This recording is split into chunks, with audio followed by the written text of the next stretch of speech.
I didn't fail at life. That would have been easier to explain. Failure comes with reasons. With visible damage. With a story people understand. What happened to me didn't look like failure at all. It looked like success.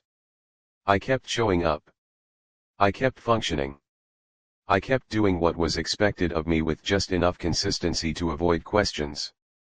From the outside, my life appeared intact, even admirable in its stability. Inside, I had already left. Not suddenly. Not dramatically. I left the way people abandon old houses one room at a time, until nothing truly belongs to them anymore. The first thing I abandoned was honesty. Not with others. With myself. I learned to translate discomfort into productivity. Sadness into responsibility. Confusion into routine.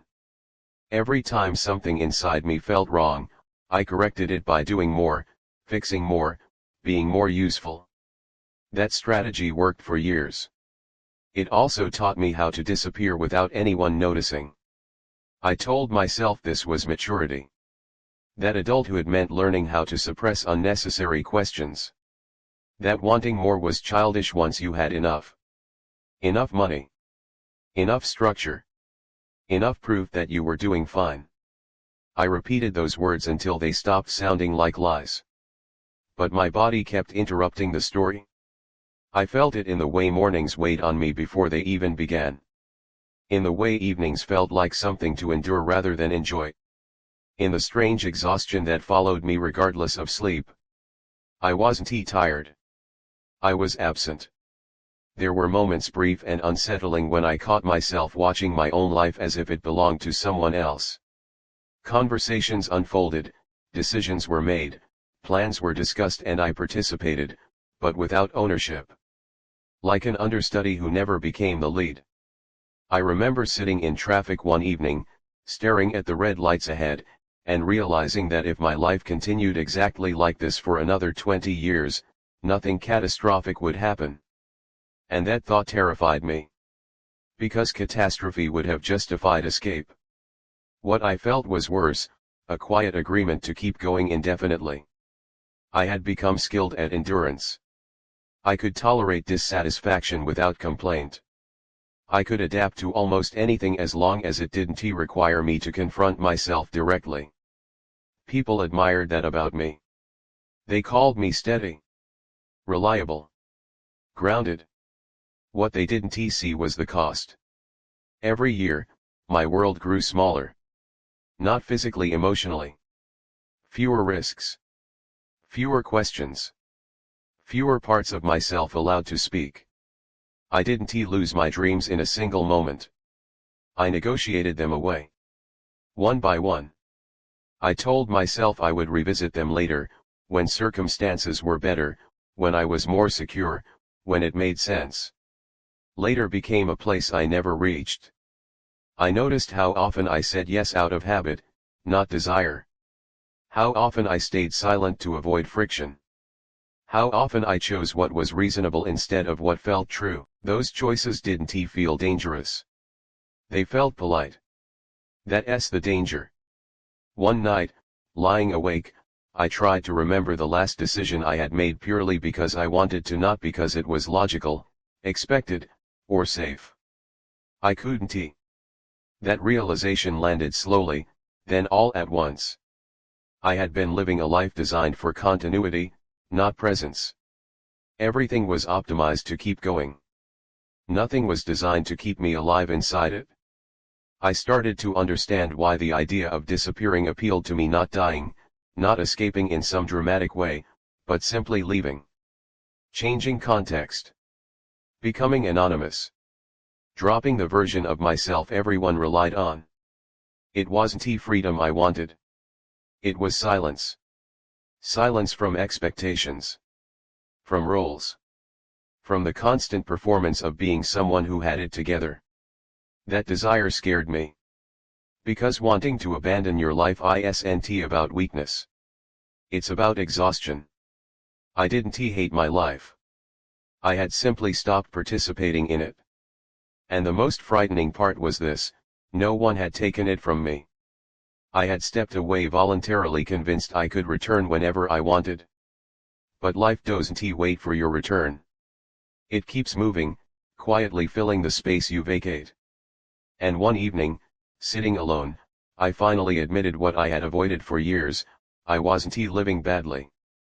I just wasn't living as myself. That admission didn't give me answers. But it changed the question from what's wrong with me to something far more dangerous: how long am I willing to live like this? After admitting that question to myself, everything became heavier. Not because anything had changed, but because I could no longer pretend that nothing had. I still went to work. Still answered messages. Still kept promises I had made years ago to versions of myself that no longer existed. On the surface, I was consistent. Internally, I was unraveling. It felt like living with a secret that wasn't dramatic enough to confess, yet too heavy to carry alone. I couldn't tell anyone, because there was nothing specific to point to. No disaster. No villain.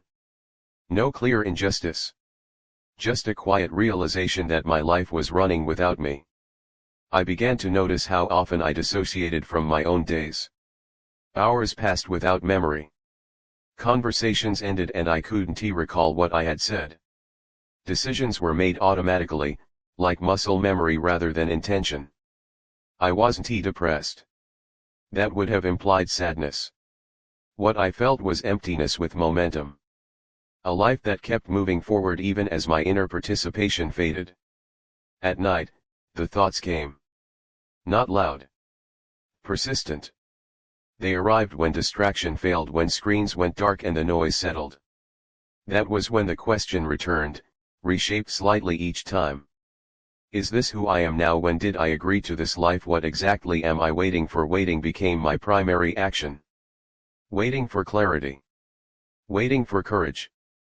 Waiting for something external to force my hand. I told myself that patience was wisdom. That not everyone needed to chase fulfillment. That meaning could be found in stability, in service, in responsibility.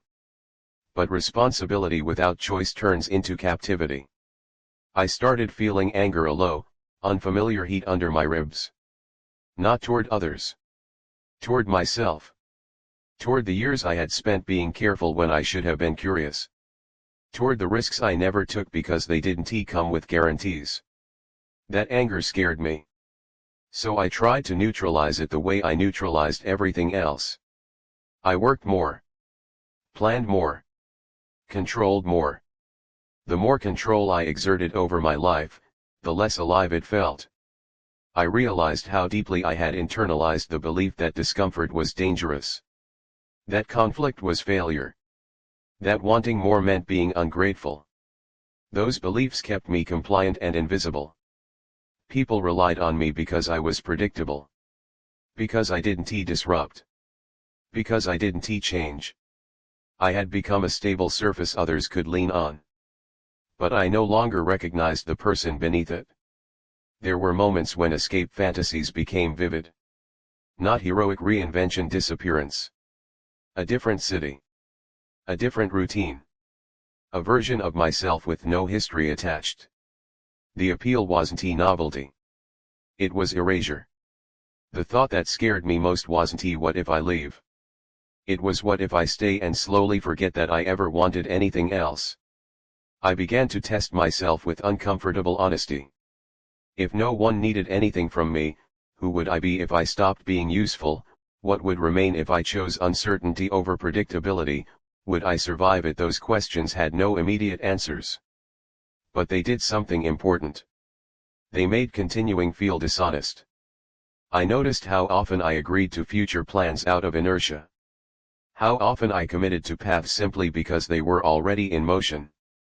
Every long-term decision felt like an extension of a life I had mentally exited. That tension built quietly.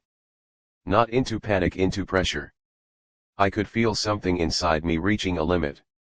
One evening, I sat alone in my apartment, surrounded by things I had accumulated over the years: furniture chosen for practicality, objects bought because they were good enough, decorations that never quite felt personal. I realized I had built a life optimized for maintenance, not meaning. Everything was designed to last. Nothing was designed to matter. That was when the fear shifted. I stopped being afraid of leaving. I became afraid of staying. Staying meant accepting that this muted version of myself was permanent. That this was the final form. That the person I once imagined becoming was gone not because I failed but because I waited too long. That possibility felt unbearable. I understood then that I didn't need a plan to change my life. I needed permission. Not from others. From myself. And once that permission formed quietly, without ceremony, something irreversible happened. The life I had been maintaining stopped feeling neutral.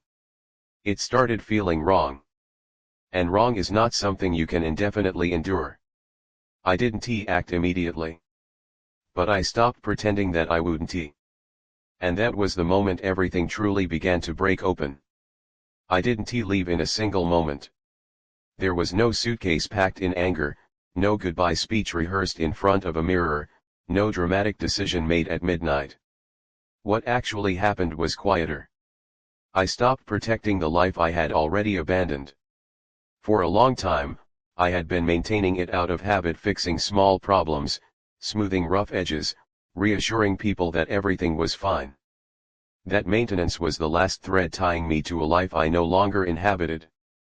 When I let go of that thread, things began to loosen on their own. I declined commitments without replacing them. I allowed plans to expire instead of renewing them. I stopped correcting assumptions people made about my future. At first, that felt cruel. I had built my identity around being consistent. Around being someone others could rely on. Stepping back felt like betrayal, not just of others, but of the version of myself I had defended for years. But beneath the guilt, something unexpected surfaced. Relief. Not the kind that makes you smile, the kind that lets you breathe. I realized how much effort it had taken to remain who I was.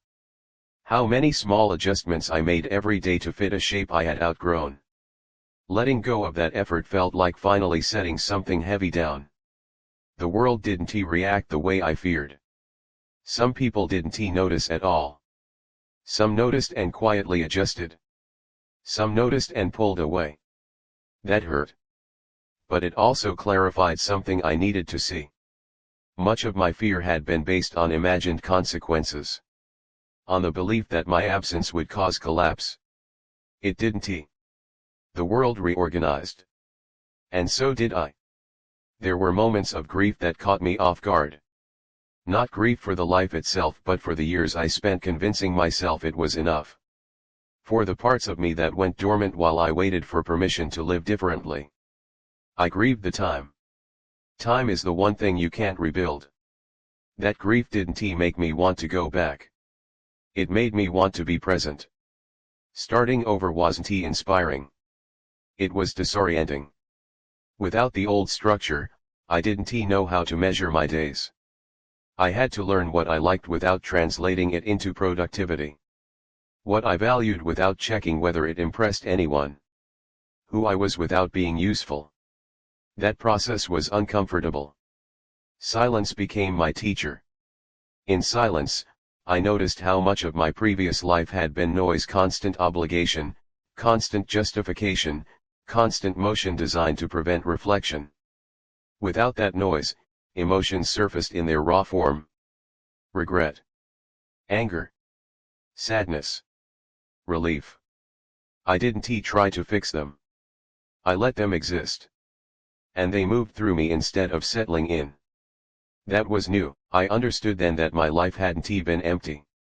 It had been overcrowded with expectations, with roles, with versions of myself that no longer fit. Letting those go didn't make my life perfect. It made it honest. I began making decisions more slowly. More carefully. Not because I was afraid, but because I was finally listening. I stopped asking whether something made sense on paper. I asked whether it felt aligned in my body. That sounds small. It isn't. Alignment doesn't shout. It doesn't persuade. It withdraws when you ignore it. I had ignored it for years. Now, I paid attention. There were days when loneliness returned. Days when uncertainty felt heavy. Days when the old life seemed tempting in its predictability. But even on those days, something was different. I wasn't disappearing. I was there, uncomfortable, unsure, but present. That presence became my new definition of success. Not happiness. Not achievement. Presence. I don't claim that leaving made me wiser or better. It made me responsible. Responsible for my time. Responsible for my choices. Responsible for the fact that no one else could live my life for me. That responsibility is heavier than endurance ever was. But it's real. If you're listening to this and you feel that quiet exhaustion, not the kind sleep fixes, but the kind that comes from living slightly misaligned, I want you to hear this clearly. You don't have to hate your life to admit it no longer belongs to you. You don't need a breakdown to justify a change. And you don't need permission to stop maintaining a life you've already left. Sometimes the most honest thing you can do is stop pretending that continuation equals loyalty. I didn't abandon my life because it failed me. I abandoned it because I had already failed myself by staying absent for so long. Now, even when things are uncertain, even when I don't know what comes next, there is one thing I no longer doubt: I am here. And being here fully, consciously, imperfectly, is worth more than any life I could have survived on autopilot. That's not a happy ending. It's an honest one. And for the first time, that feels like enough.